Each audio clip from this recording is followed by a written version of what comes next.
Hi everybody, welcome. Thanks for joining us.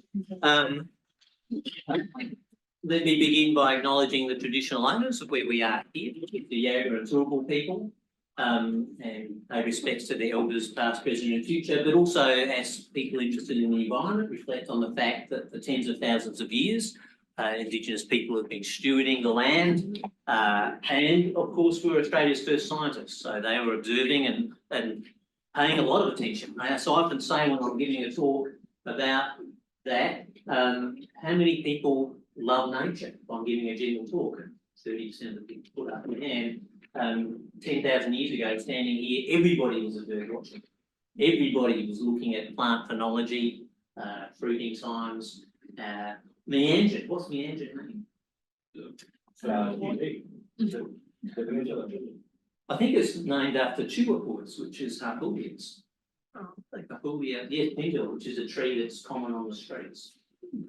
So we still don't think enough about what their language means and how connected it, of course, it is to nature. Everything's named after something, not some old white man, which is what we typically do. We name things like the buildings around the campus, which probably needs to be fixed. We're very lucky to have Michael Bode, Professor Michael Bode, an old white man, almost old, Queensland University of Technology. He was born in Townsville, and he's still successful. And better still, was here at UQ, and they stole him. Queensland University of Technology stole him away. Just left. But I won't list his whole CV. Michael's the master of finding interesting environmental problems and turning them into mathematical problems. I think he's now going to tell us that was all a waste of time. Is that the theme of the talk? Just my career. That's your career. And I'll mention one of many accolades. Michael was awarded the Fenner Medal. The Fenner Medal, many of you may not know about it, but it's worth knowing about it. It's a medal for an early to mid-career researcher given out by the Australian Academy of Science once a year. There's one Fenner Medal every year, and Michael received that the year before or after Eve received that, Eve McDonald Medal. So we got two for anybody in the biological sciences across the whole country of Australia. So it's a very prestigious medal, and we look forward to your talk, Michael. So it's good to be here from QT, and I really appreciate the invitation and everyone coming to listen. Meandrin, I guess, I didn't know that it had like a botanical background, but it describes not so much Brisbane, although it's often used to describe it, but the tiny peninsula of land that basically the city is on, like where the river hooks around the Kangaroo Point cliffs. And yeah, I guess, I'd like to acknowledge the traditional owners of the land we're on now and the land that QT is on, and I guess to reflect on their dispossession and I guess the fact that this land is still unceded. When I rode here, I came past, there's a memorial on the Riverside Expressway where John Oxley nominally first arrived in 1824. Not long ago, like 100, 200 years ago. Like the first white person came to Brisbane and said, okay, this is now ours. And that first day, there's a story where she shoots a man, outcome unknown, because they'd stolen his hand. And like just sort of set the tone for, I think, the use of Queensland that the European settlers have produced. So I'm from QT. We've got a group there called the Applied Mathematical Ecology Group. We'd love to hear from any of you guys. If you want to visit QT, give a talk to us. We're more like quantitative ecologists. To be honest, Kate Elmstead was the next PhD student of Hughes. Ryan Hennigan sadly has gone away to Griffith now, which is sad. But a couple of the people are mathematicians, but a bunch of others are basically ecologists and social scientists. So we'd love to hear from any of you about anything, and to tie the universities more closely together. I'm sad I haven't been out here for so long. I wanted to talk to you about, I guess, strategic issues in conservation biology, because I don't think about them enough, and I wanted to use the opportunity of giving this talk to, I guess, synthesize my understanding of them. And so I guess I'll quickly go through, 7 examples of types of strategic decision problems, and what I mean by strategic in this context too. And then I want to talk about along the way, because it sort of fits together, think of it as like a matrix, no one's old enough to remember CSRO's matrix organization, but like, we have like types of strategic interaction and ways of trying to model them and understand them, prepare for them, respond to them, and be thoughtful about them.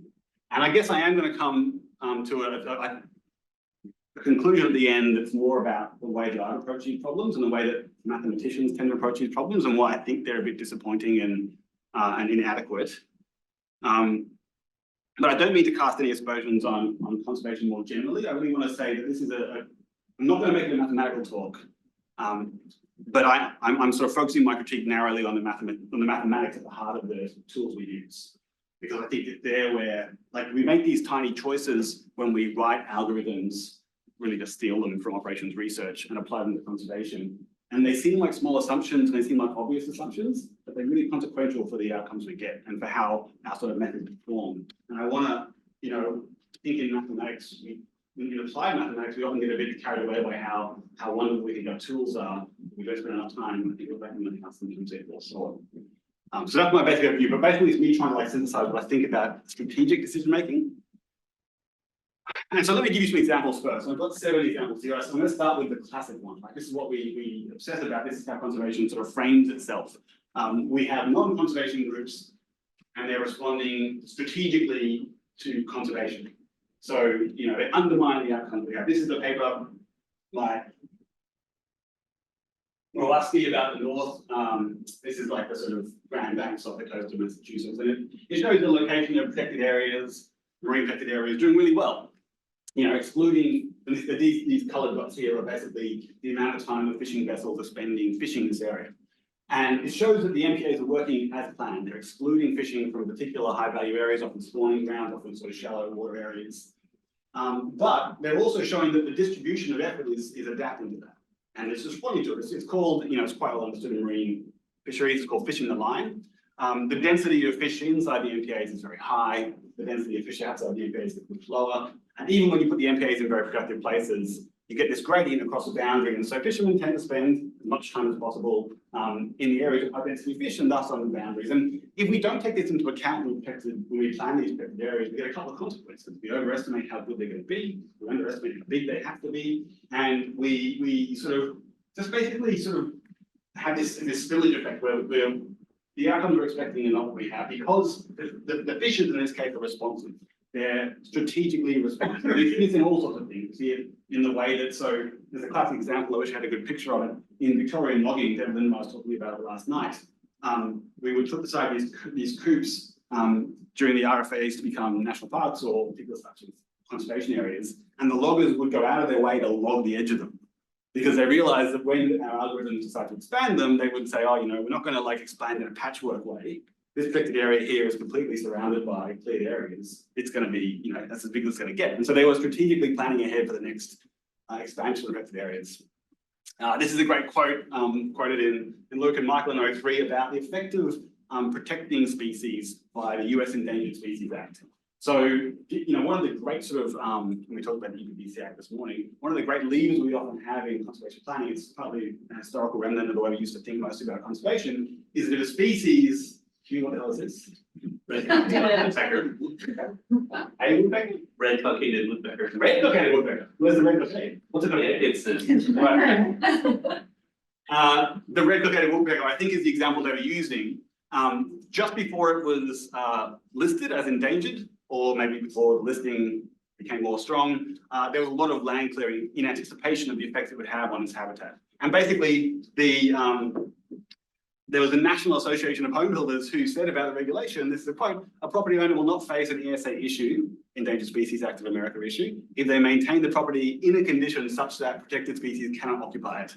Which is basically saying if you don't have the habitat, you don't get the species, you don't get any of the sort of regulatory burden it's having on you. And the consequence is that the benefits of protection that we get are undermined by this sort of responsive behavior. And if we think, oh, the sole consequence of listing a species as endangered is that it gets more protection, then both temporally and in terms of, like, I guess, where it's protected in space, we're gonna get some error. This is a paper by David Lindemeyer, well written as usual, controversial if you ask me. Do not publish, limiting open access information on rare and endangered species. We list the species, and this is only, you know, this is not definitive causal evidence. But this is the Jarman hawk eagle, and the red dots here are from periods where the species was listed as endangered by the IUCN, and the black dots are where it was not, and the y-axis shows you how many were confiscated in the illegal wildlife trade, which is obviously a hard thing to monitor. But if you squint and you assume the correlation equals causation, you could argue that the trade of this species accelerated after it was listed. And we know from sort of psychological experiments that people assign values to endangered species are different to unendangered species. And so should we list these species if this is a consequence to the illegal trade and that's a primary threat? And should we publish where these animals are if they are the target of the illegal wildlife trade? The question depends on how people are going to respond. If we understand what it's going to be, then we can't plan for it.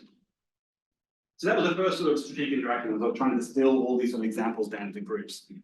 And the second, I think it is time we spend less time obsessing about who our opponents are and what they're doing and how to respond to their actions, and more time having a little bit of introspection. And I would argue that conservation organizations in particular are acting strategically toward one another. And this is a paper by Tom Brooks from 2006, and I use it because it shows you, in those days we were obsessed with hotspots around the world, like places of great sort of biodiversity value, and every single organization coughed up its own branded version. So the biodiversity hotspots belong to Conservation International, the Global 200 ecoregions were WWF, I think, Center for Plant Diversity, like some sort of plant life organization, critical ecoregions, I forget who did those, High Biodiversity Ordinary, that was Conservation International. Last of the Wild, who's that? Wildlife Conservation Society, I think. WCF, that makes sense, right? Bird Life's the top right, I think. Yeah, endangered bird areas, evaluated bird areas, EBAs. And what you can see is there's a different pattern of use. And that partly reflects their different priorities. It's fair that these organizations have different values, but these are fundraising tools. And organizations target areas for protection both because they think they have value as a fundraising tool, and partly to try and avoid each other, or to try and assert priorities over areas. And we can see this if we look at the way that the organizations sell themselves through time. Like they're all basically competing philanthropically with the same donors.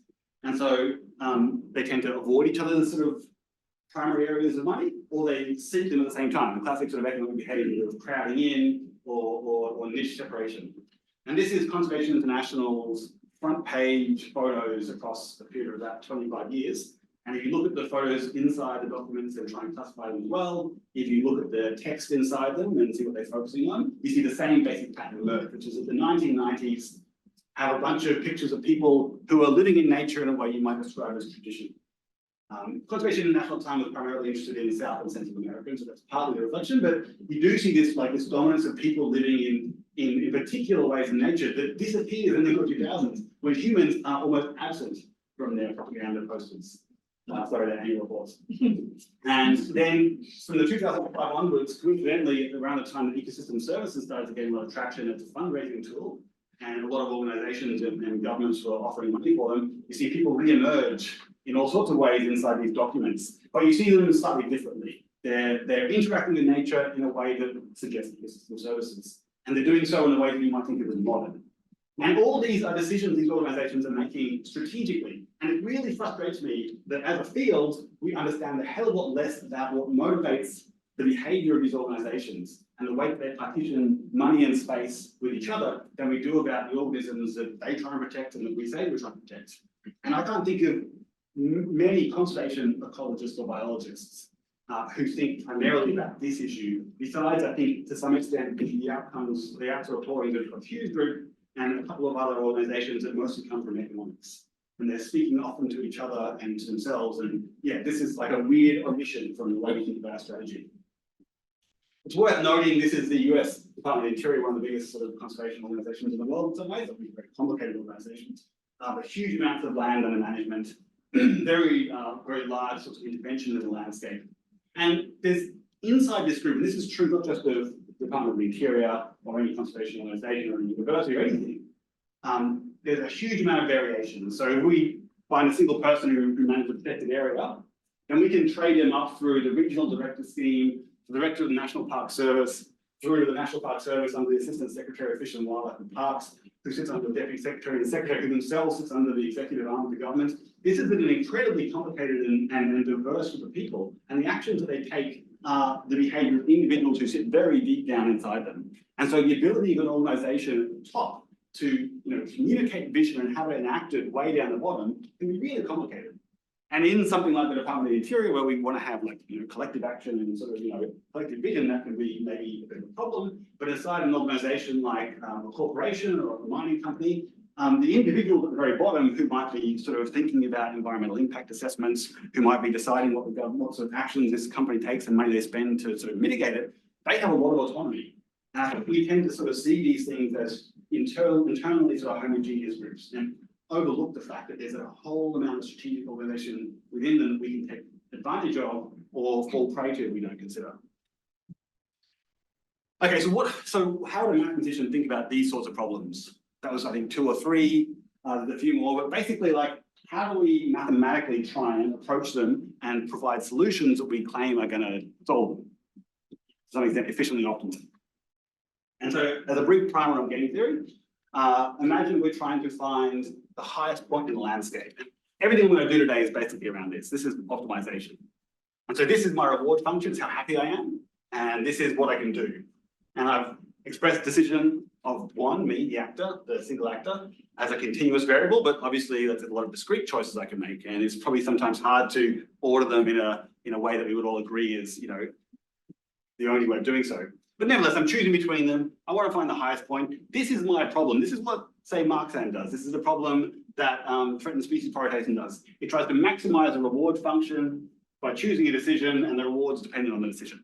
So find the highest point in the landscape. And this is how we almost approach almost all of our problems. Strategic interactive optimization is a bit trickier, right? Because I'm still decision maker 1, I still have my reward function R1, but suddenly this function R1 depends on 2 decisions at least. There's actually really a very long vector of people making decisions in the same landscape, same space and time space that I am. And I don't control D2, which is the frustrating part. And think about rock, paper, scissors, right? This is my reward function, where the other player chooses rock. I can choose rock myself, then I can get the neutral outcome. I can choose scissors and lose, or I can choose paper and win. I'm trying to find the highest point in this landscape, and when I know what the decision of the other player is, this is so rudimentary. If I know what the decision of the other player is, I know how to win this game. If their decision changes, then my decision can change, but I can also solve it. And so game theory is about thinking about what do I do when I don't know what this player is going to do. And the assumptions I need to make are about the motivations for their behavior, not their decision itself. Right? And so in rock, paper, scissors, it's very hard to answer because there's no particular solution. But basically, we have to assume they're going to act rationally in an attempt to optimize those rewards. So that's a lot of stuff in there. But once you assume these things, you can just roll and forward and get some answers, good or bad. Okay, so let's go back to our problem. Mathematically, we used to look for the point where the differential of the reward function with the action we're taking is 0. We're at a local maximum. And so that would be the top one here. But now I've got this problem where instead of having just one decision, I have 2 decisions, me and my opponent. And my reward function is still unidimensional. I'm still choosing to maximize my happiness, but now I've got 2 decisions. So I've gone from 1 actor, 1 reward function to 2 actors, 1 reward function. But now I've got to worry about the fact that this other actor has their own reward function. So I've got now 2 actors, 2 reward functions. And the tricky thing is I don't control the other actions, right? I control my action. I can move here up and down. The other player can move here up and down. We're both trying to find a different point in the landscape in response to the gradients. So game theory is about going from 1 actor, 1 reward through to 1 actor, 1 reward, but 2 decision makers, through to 2 actors, and my reward function, through to 2 actors, 2 rewards, 2 sets of decisions. And this is not the most obvious figure, but we work in conservation decision theory primarily here. And the examples that I've shown you, in the examples I'm going to show you, we're trying to move in a sense towards here in our mathematical approaches. Yeah, we haven't gone very far. And the trouble is, the further we get this way, the more dodgy the math gets, and the less we actually have as a solution. I will say now, if you're going to interrupt me and nothing makes sense, I just yell out, okay? Don't stand on whatever it is. Okay, so how do we try and get to this point in that problem set when we're mathematically solving the simplest problem? And so what we tend to do is dynamic simulation. So let's go through a few more examples, but not just examples of strategic behavior and conservation, but examples of how we try and solve it. Okay, so this is a problem that we should know. Garrett Hardin, anyone meet Garrett Hardin in their lives? Yeah, right. What's he like? Me or no, sorry, I thought you said red. Yeah, meat. Meat. Seems like an unusual dude. Bit of a pessimist. Yeah. He was of the opinion that when you have something which belongs to all of us, it tends to be trashed. Open water fisheries, our beautiful global atmosphere, sulfur dioxide emissions.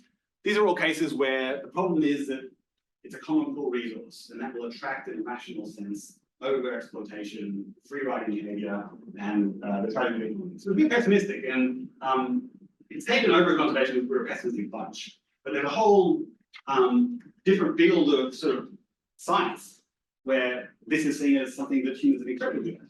And in a sense, we're all in here right now and nobody's stabbing me in the face. And so like, we're all getting along, right? Humans are characterized not by our inability to manage these things, but by our ability to do so. And our ability, even in the face of an escalating global world, to upscale our actions. And so you think about Ramsar Convention, United Nations Framework Convention for Climate Change, the Convention for Migratory Species, International Weather Commission. These are all situations that deal with, to a greater or less extent, global commons, and do so, I would argue, incredibly effectively, and in all cases, the last 50 years. I'm getting old, 70 years. They're doing an incredibly good job, right? And they're not perfect, but then the hell what is, right? Yourselves included. And one example of this that I work a bit on under duress is the Antarctic Treaty System. Antarctica is a continent of great interest to people who like ice or don't want the ice to get into our water. And it's also paradoxically of great interest to people who like springtails, which is a species that I'm sure are more diverse in the yard outside than they are on this entire goddamn continent. But I'm not interested in that. I'm interested in the way that this organization manages this continent. And the Antarctic Treaty System is a hell of a thing. It's 48 countries, of which 29 are fully voting members. There are 12 original sort of, treaty powers. So Australia, the United States, the United Kingdom, France, and then there's this plethora of more recently organized countries. And if you look at the history of the Antarctic Treaty System, it votes on issues of environmental importance. Predominantly, it's a what they call themselves. It's a continent. It's an organization with peace and science, right? We should manage the Antarctic for nature, basically, and its environmental values. And they pass laws. Now, laws are a two-part thing. You pass them in this little legislation, the body they have called the ATCM, so Antarctic Treaty Consultative Meetings. Then you go home and you pass them in your national government to make sure they actually get enforced. That's how law is passed in Antarctica. And for the first 20 years, from 1960 to 1980, we were nailing it. This is the proportion of laws that were discussed that ended up passing and being put into force, ratified.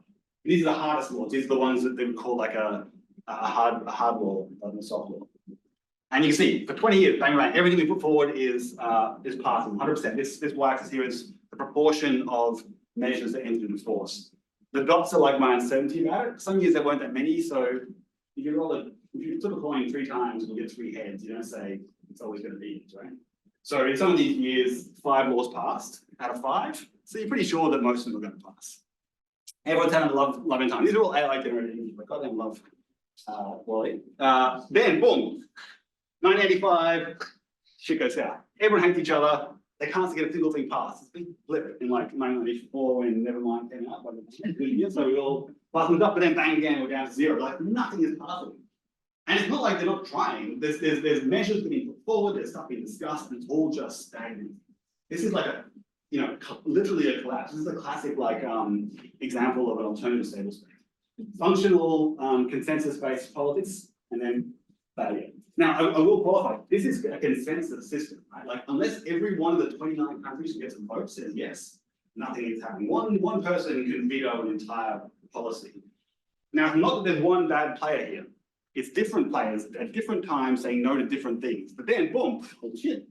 Come 2010, we're back in lockdown. And everything is being passed as entering into force. It's a really curious example of a collapse and a recovery. And I'm interested in it primarily because all of the examples I gave you before and many, many other international common pool resource management organizations function to some extent like the Antarctic Treaty System. And to see this is depressing, but not surprising. But to see this, if we can understand what the hell happened here, we can probably transfer it to some extent to other places. And so what led to the abrupt collapse? What allowed us to recover? This is all, I guess you might call it social networking. It's a way of thinking about the multiple players in the system and their strategic interactions in an incredibly dense way. So what we do is we say, okay, here's my Archimedes spiral from the first anti-Plutonic consultative meeting back in 1961, all the way through to 2022. The dots here are the number of voting parties. Starts off with the 12 original signatories, ends up with the current 29. That's a problem. From a social network perspective, from a social science perspective, I'm going to speak way outside my jurisdiction here. More people means harder questions to answer when it's a consensus-based system. Makes sense, right? Like the chances of us all being on the same what's the matter? What's the Page. on the same page is lower and lower the more other people on that page. And so if we then cross-reference this with the number of times they collaborate with each other, collaboration in this context is co-authoring a bill, basically. Like I want to pass some law on something, and I say, hey, he wants to like co-sign this with me. It suggests both that we talk about things, that we have a relationship. And you can see that at the very beginning, the 12 parties didn't co-author much. It's probably like partly a sort of cultural thing, but also partly because they probably were just discussing stuff with each other. By now, everything is co-authored. Often there are these hugely dense, 12, 13, 25 author measures being put forward. And if we cross-reference this with our collapse and recovery, we see a couple of things. That the recovery corresponds to a massive increase in the number of relationships between the organizations who are voting. And the collapse corresponds to both an increase rapidly in the number of voting parties, but a bizarre contemporary like reduction in the number of collaborations that are occurring. So it's a perfect storm in the 1990s, right? We start adding parties and they stop collaborating. So for whatever reason, and this is not saying why this happened, but for whatever reason, they basically stopped being able to reach consensus and they seem to reform it. And it's obviously, again, hard to say if it's causal or not, because they started to collaborate. So that's like a simulation-based approach. We make a model up and we model a very simple sort of process of consensus building by collaboration, and we can recreate that dynamics. But we're not really understanding the strategy. We're not explaining what the behavior of the individuals are. We don't understand why some party voted against one thing. We don't know what we would do in response to make them vote for it. We just simulate it. So simulation is the first approach to these strategic problems. And the second is anticipation. And this is my fifth example of strategic interaction in conservation. And that's when conservation actors compete with governments. And there's a variety of reasons for this, and I would argue some of them are pretty good. But here are some examples of species that have been released into landscapes, re-released in many ways, to achieve a conservation aim by conservation actors operating illegally. So most of you might have heard of beaver bombers back in the day. So in Scotland and England, there are now wild populations of beavers for the first time since the 15 or 1600s, when they were hunted to extinction for their pelts. They were released by persons unknown, for reasons unknown, but almost certainly to rewild this landscape. There was a feeling that these animals had been taken away for the wrong reasons, that to return the world to a natural state, we should bring them back. And since the governments wouldn't allow them to happen, and they'd asked a few times and they'd been told no, they were like, well, I've got a truck and I can catch a beaver. And so England's getting beavers.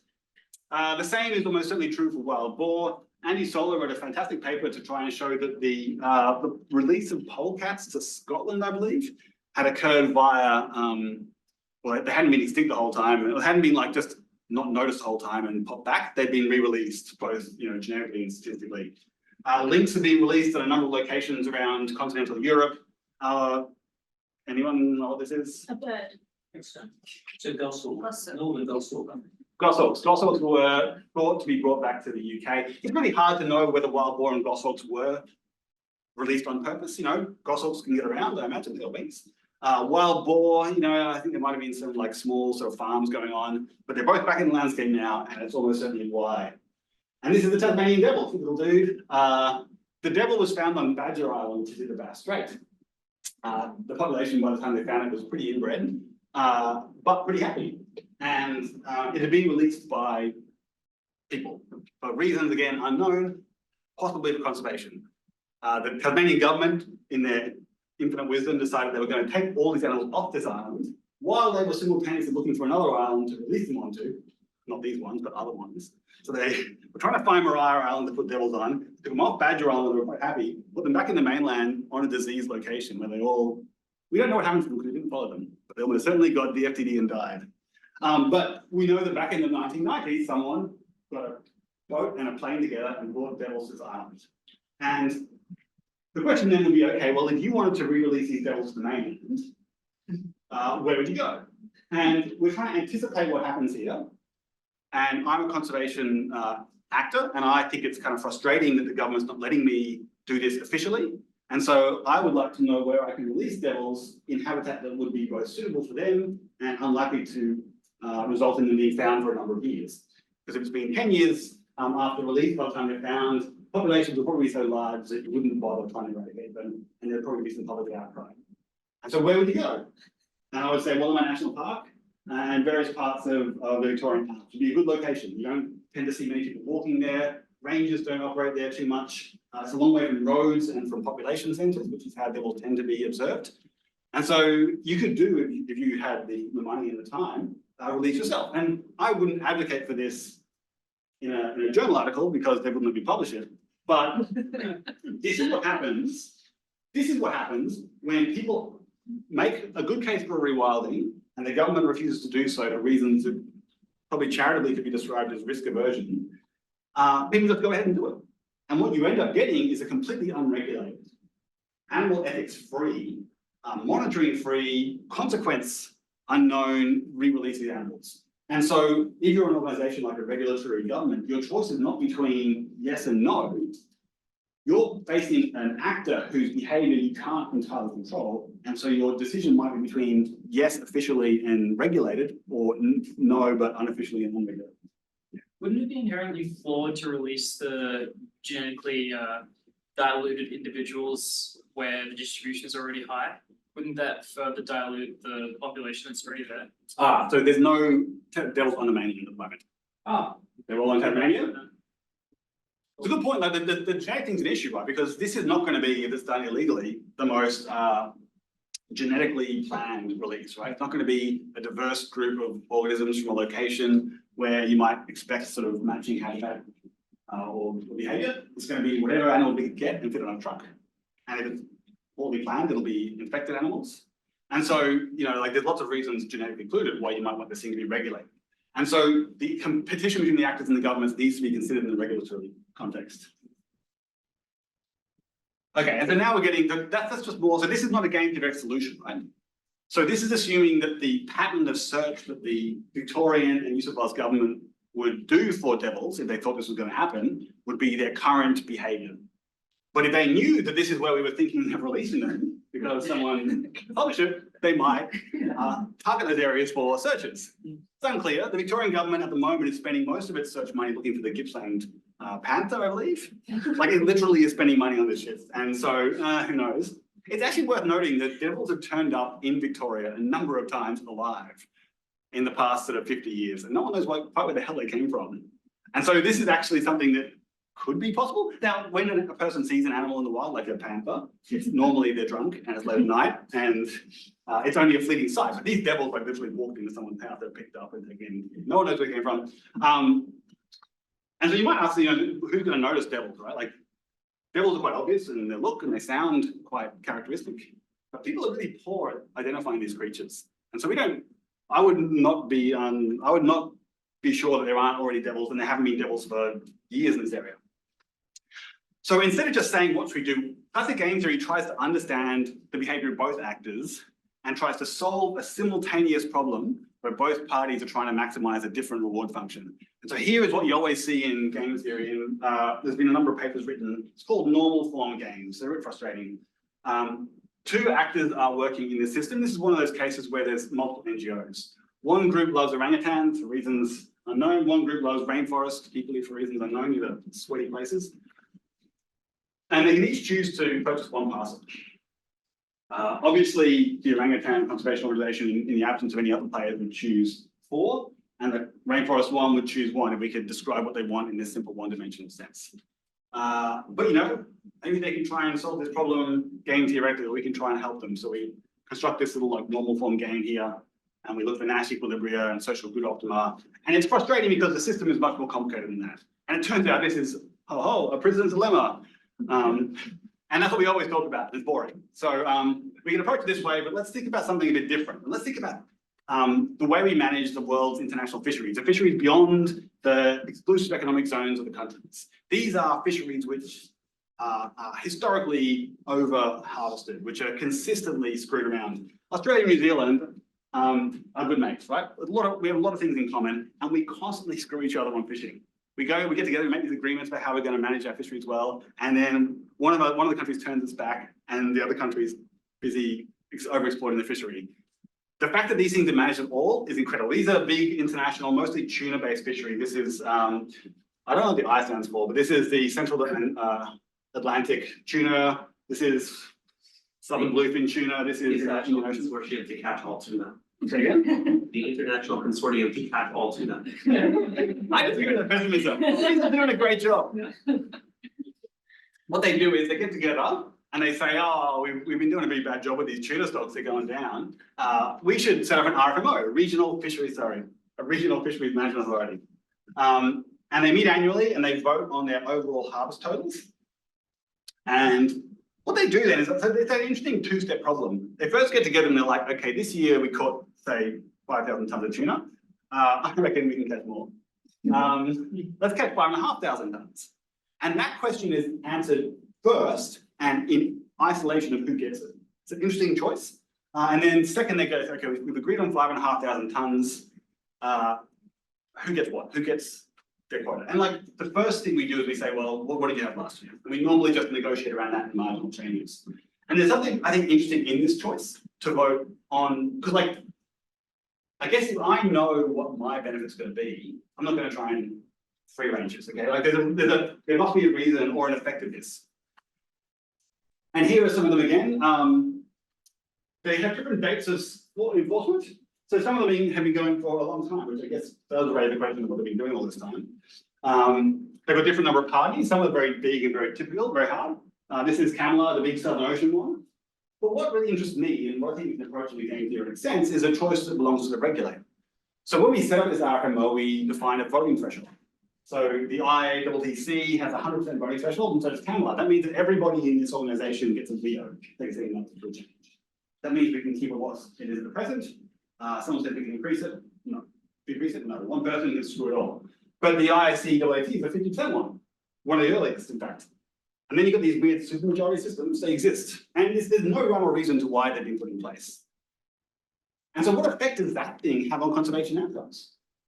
Like if you're an NGO who's got a seat at the table in the construction of one of these RFMOs, or there's a new RFMO being proposed, you get sort of like some opinion about what the voting system should be. What is the consequence of these different voting systems for the performance of these fisheries? And so from a game theory perspective, we have to approach it as a cooperative game. We have to think about these organizations going together. And I can run you through the analysis, but what I want to do instead is talk to you about the IWC. You can't see it, but in 1972, the IWC voted on a moratorium against fishing. I can tell you the number of yeses: Argentina, Mexico, so US, UK. So 4 yeses, 6 no's, it didn't pass. The IWC has a supermajority threshold, 75%.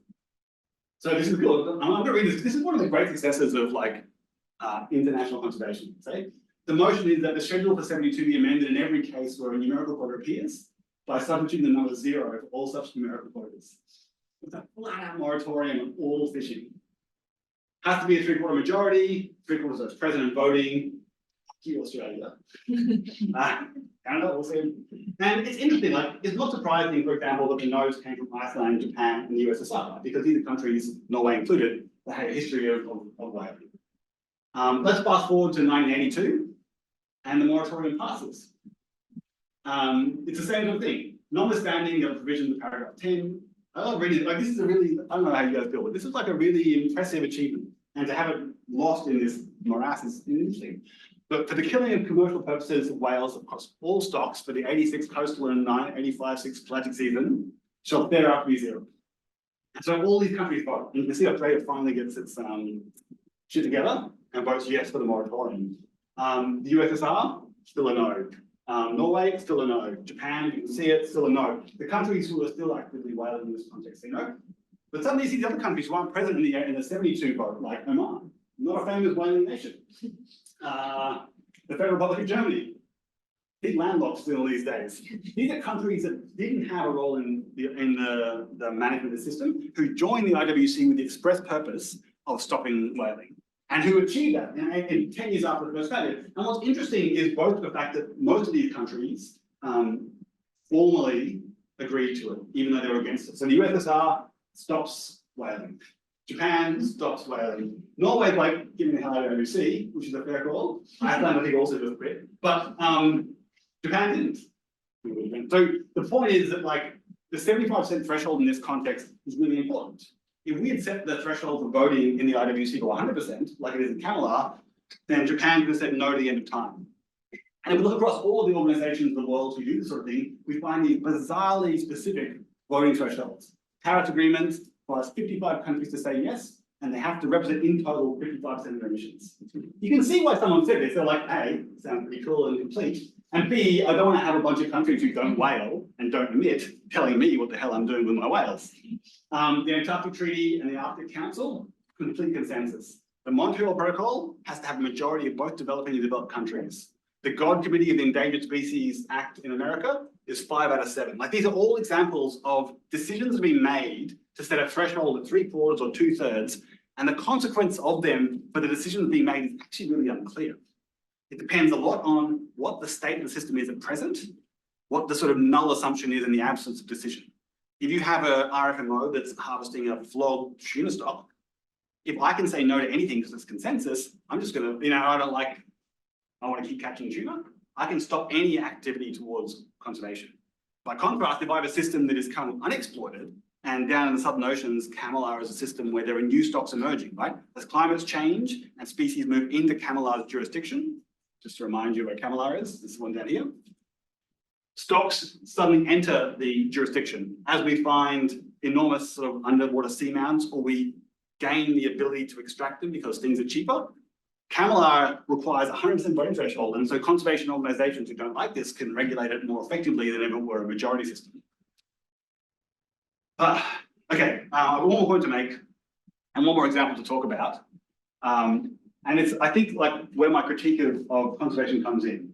And it's for conservation planning, right? So the problem we always deal with in sort of spatial landscape decision making. But it's true also for other problems that we approach in the same way. So conservation planning is basically a really difficult combinatorial optimization problem where we choose which parcels, in this case hexagons from the state of Tasmania, become reserves and which ones don't.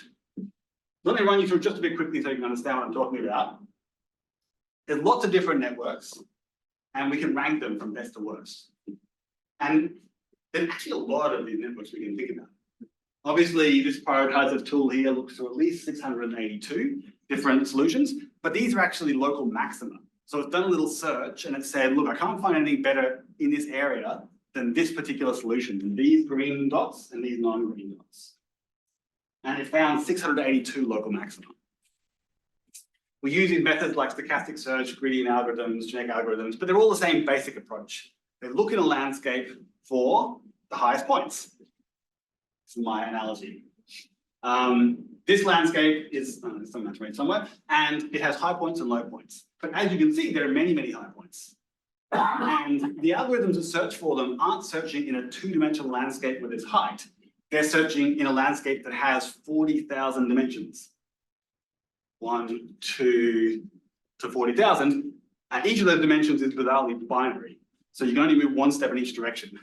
And somewhere in this 40,000 dimensional hypercube are good answers, and elsewhere there are bad answers. And there are too many corners of this hypercube to consider, so we just find locals. And so Marxan, Zonation, Prioritizer, they're all basically trying to find this old DJDA. My objective function J, if I change the action, it gets worse. Yeah, at the moment it's like, any direction I go, things get worse. So I find local peaks. And so this solution here would be one that prioritized or decided was local peak. And again, this axis here that I'm searching across is complicated as a cube. But this y-axis here, like, it's the same, it's continuous variable. So it's trying to search for maximum, and that's cool. They basically, but like they look at this point and like, if you move in either direction and things get worse, you're like, okay, that's a local good point. They also are worried about like being similar. And they search using these sort of iterative search methods, and they have to look through a very big landscape. So just if we had 1,000 planning units or more, there would be trillions upon trillions of solutions and millions of local maxes. So the 682 that were found by prioritizing the grid example would be just a tiny subset. They're finding these little points here. They can't tell if they're the best. And to be honest, they're all pretty good. And so we use these methods just to try and find as many of these as possible. And you can see that they come to very different conclusions, right? Like they're not proposing the same answer. They're in some ways incomparable. And we've seen this historically as being a positive. So there are multiple solutions. They all generate effectively the same performance. And I don't think my data is perfect. And I don't think my representation of the system is perfect either, costs and threats and so forth. And so I'm not going to say that like these two local maximum, which, you know, are both pretty good. I'm not going to say, look, this one's 2% better, so just trash that one. I'm going to say to a decision maker, oh, you know, consider either one. And if you like this one better for reasons that, you know, you can't articulate or that are pretty hard to incorporate, that's cool. They're both pretty good. And that's all fine, right? I'm all happy with that. But then we get this problem that Bob Pressey identified back in, God knows when back again, 2010 or 11. And that's what he called the plan of the day. He was thinking about like the complicated transition from planning to execution in conservation planning. And this is for the Great Barrier Reef, which is one where for once we have incredibly good data on what was done from planning through to execution. But it happens for all of these systems, right? We run a systematic conservation planning tool and it identifies priority areas in the landscape. Now, the government then was like, we don't want to give people these really complicated lines to try and avoid. You know, this is the day before really good GPS systems. What we need is straight lines. And also some of these lines might like cross a reef and split it in half, and we're trying to avoid that if possible. So we tidy it up. So we go from the solution proposed by the model to a tidy version that we run past the public in a draft consultation. So the public have a say, and they say, oh, look, mate, you proposed this is the green zone here, but me and my granddad have been crowding here for decades, and so we'd rather you just exclude it. And the government's like, oh, yeah, well, you know, it's a really good point. So fine, we'll move it out, they cut it out. And so you get these tiny changes, and they're like, you know, the majority of the system is actually quite similar. And when you average across the entire system, you get about a 5% change. So not too bad, you know, like most of what we were asking for, we did. You can see that there's been a change here, we put forward, we just cleaned up, and then it was added. Probably to make things simpler for the fishers who are in the area trawling. That's a 5% change, and this is where the problem lies. Because I told you that was peak. And it's like trying to parachute down on a mountaintop, right? If I drop you by parachute and say land on this peak, you're not going to land precisely where I drop you, right? And it's a real problem if instead of landing where you thought you were going to land, you drop off to the side of it. And so this degrades the performance, right? And you go, okay, well, I expected a bit of degradation, right? But 5% is not too bad. But it turns out that when we look across the entire landscape of any one of these systematic conservation plans, we can find tens of thousands, hundreds of thousands, literally as many local maxima as we want. The saturation curve for search time and number of local minima is completely linear.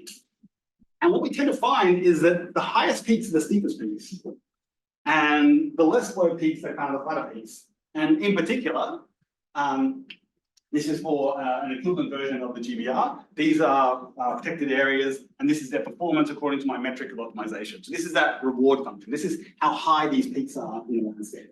And this here is the steepness of those peaks. Now, steepness is a tricky one to define. In this landscape, I would define steepness by saying, look, if I move east, west, north, south, how far do I go down for every step I take, right? If it's a small gradient, I can feel it a little bit. If it's a complete cliff, I'm going to fall off.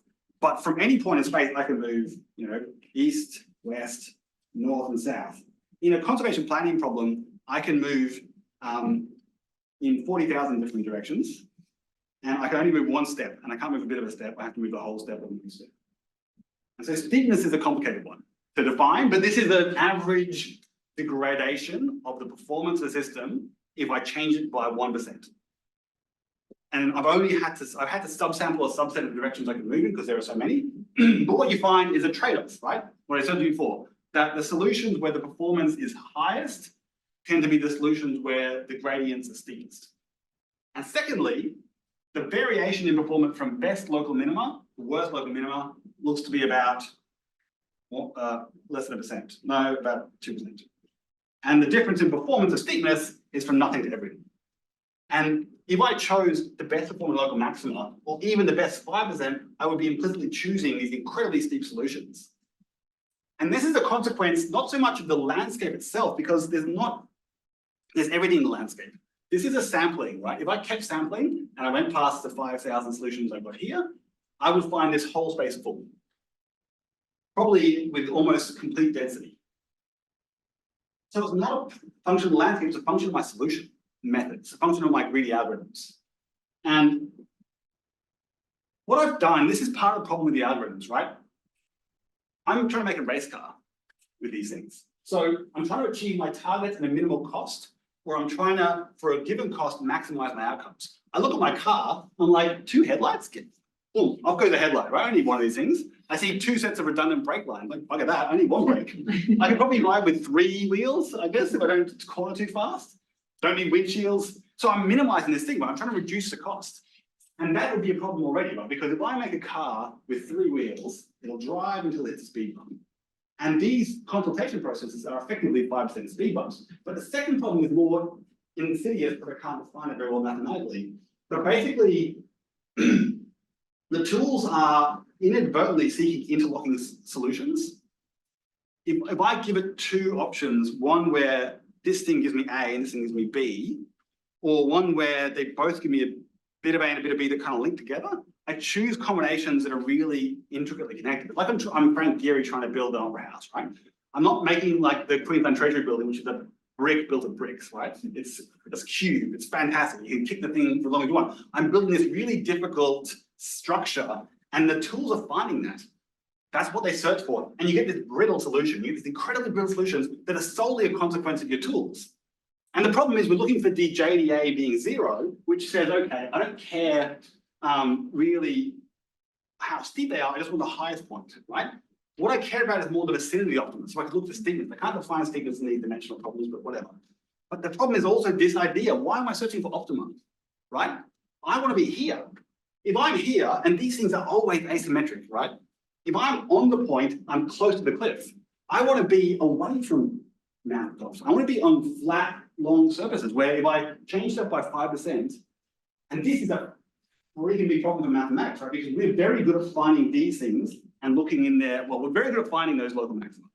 We're half decent at assessing the local regional steepness. We're not good at finding this stuff. We don't know how to look for it. Because we can't computationally afford regional searches every step of the way. And so we don't have the tools to find things at present. We are hacky tools, and they're worse than, they're worse than the local model. So I guess that's the synopsis. This is not very important, I'm running out of time. I guess my main critique of these systematic conservation planning algorithms is that 1, they're looking for local maximum. And 2, that the way they search for those, the fact they're looking for local maxima is a problem. Because we don't want local maximum, we want regions where you have high robustness and relative high performance. But the other problem is the way they search through the landscape seeks out interlocking intricate solutions, not robust solutions. And the first problem I can get around with some hacking, right? Like you just say, just give me a point, look in the region, make sure it's not too steep around me. That, I don't know how to implement that in a huge complicated problem, but I can think about it. The other problem is the way the solution are constructed to avoid interconnectivity between the solution, that's really hard. And I think that's a problem for mathematics, because our methods don't, we stole them all from other people. Linear programming, simulated annealing, genetic algorithms, they all do the same thing. They're all intrinsically interlocking in their solutions. Anyway, I've run out of time, but thank you for listening.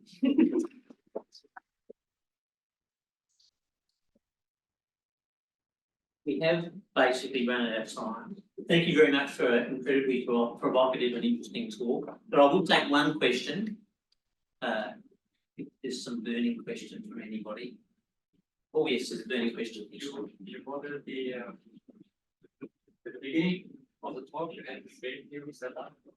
And this is the setup that makes it that you have opponents fighting against each other. Why do you optimize one decision in the face of another instead of both together? Yeah, that's a good point. There are two big arms of game theory, and they're kind of like Garrett Harding's Tragedy of the Commons and Eleanor Ostrom's new economic analysis, what it's called.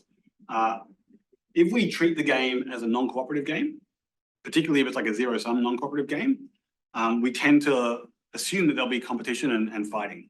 But there's a whole big branch of game theory, cooperative game theory, where you're trying to find solutions where all the players are keen to be inside the cooperative, and you're trying to find those solutions where it's robust. So it doesn't allow for a lot of free riding. So I think you're right. Like, I think we ought to approach these problems when we do approach them using game theory with an interest in cooperative games rather than non-cooperative ones. And I'm sorry if what it came across is like all game theory is non-cooperative, but the best stuff is not. And it is worth doing some game theory. I mean, game theory, it's the first time I ever did any maths that was vaguely interesting. And I was second year university. I thought, oh, maths is interesting and fun. Learning the basics of game theory is very valuable, as Michael has shown, because it underpins so much of conservation. And we have not, why haven't we integrated a lot of game theory into conservation processes? Because actually it's really, really hard. It's very, the mathematics of game theory itself is extremely complicated when you put it on the top of the mathematics of ecosystem modeling. Thank you very much, Michael. It was a wonderful talk. Thanks.